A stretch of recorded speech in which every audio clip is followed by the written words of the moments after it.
gràcies per tot. Franqui. Gràcies a tots per venir a estar aquí. Tots em coneixeu, soc l'Oriol. Ja està. I bé, què podem dir? Què podem dir de la situació actual?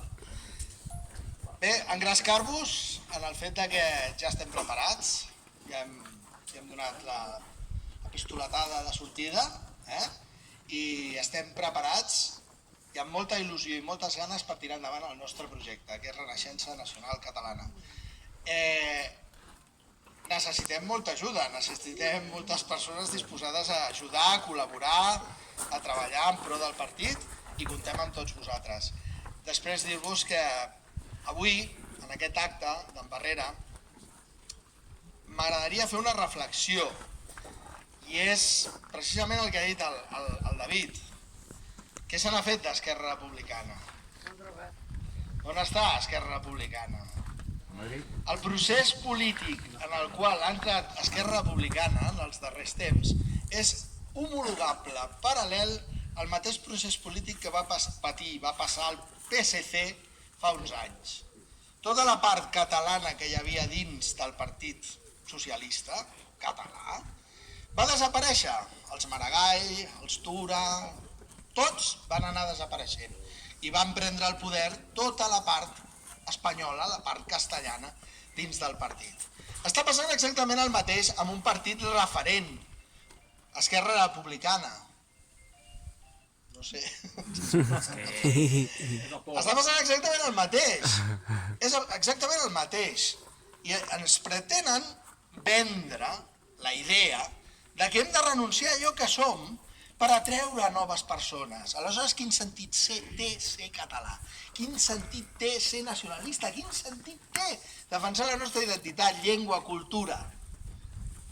Si eixamplem tant la base, isolem absolutament allò que som. Aleshores, nosaltres el que hem de fer per atreure els altres és sentir-nos orgullosos del que som. I som catalans, la nostra llengua, el nostre idioma, la nostra història. Això ho hem de transmetre a tothom del nostre entorn i fer sentir a tothom orgullós de ser allò que som. Parlar a tothom en català. Tenim la mania sempre d'entrar a un lloc, veiem una persona d'aspecte estranger i ja canviem d'idioma. Pam! Ja parlem en castellà. Com aprendrà aquella persona català si canviem d'idioma? Com farem sentir orgullosos els altres del català si canviem nosaltres d'idioma? Heu anat alguna vegada a França? Aneu a França. Feu l'experiència. Aneu a França i pregunteu a un francès en anglès. Sí. Us respondrà? No. No us dirà res. I a lo millor sap anglès. Sí. Però no us respondrà. Je ne comprends pas, monsieur. I és així. Com es construeix una nació? Es construeix des de l'amor, des de l'orgull i des de la identitat i l'amor del que és un mateix i del que és el nostre país. Tenim un país fantàstic, collonut, extraordinari, amb una història rica, amb cultura, tenim muntanyes, tenim costa, tenim interior. És fabulosa Catalunya. I una història meravellosa. Llàstima que tenim l'ocupació que tenim. I hem de deixar aquesta mentalitat de bons esclaus, de voler servir, de canviar sempre la llengua, de voler agradar.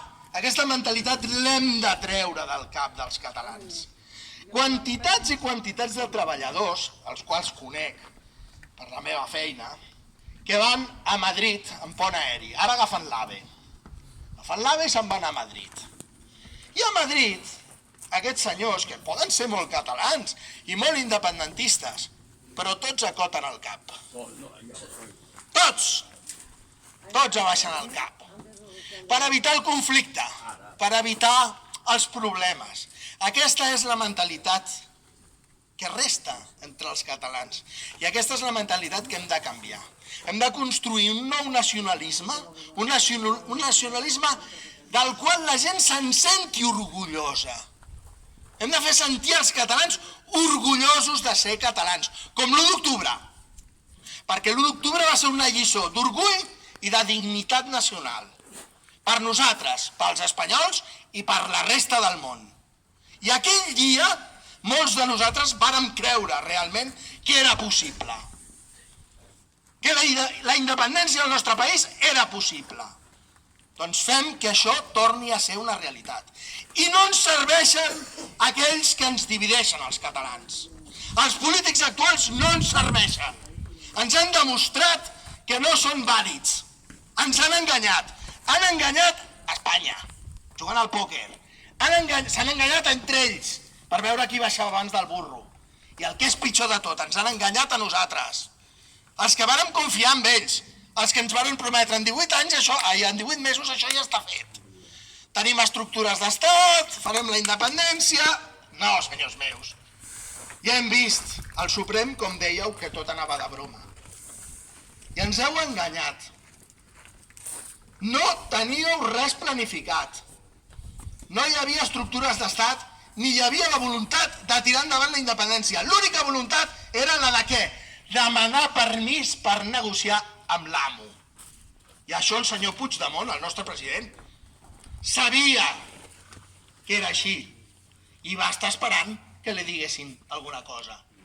I aleshores van jugar al pòquer amb nosaltres. Europa i Espanya. No podem permetre'ns el luxe de dividir els catalans com ens estan dividint. Hem de recuperar l'essència, la força i la dignitat de l'1 d'octubre i l'orgull i tornar a fer realitat. El tornarem a fer, com diuen, però de veritat i amb la força i la voluntat del poble de Catalunya. Moltes gràcies. Visca! Catalana! Va, que som un cementiri, va. Perdoneu-me. No s'enrotlleu molt, que ens quedarem fets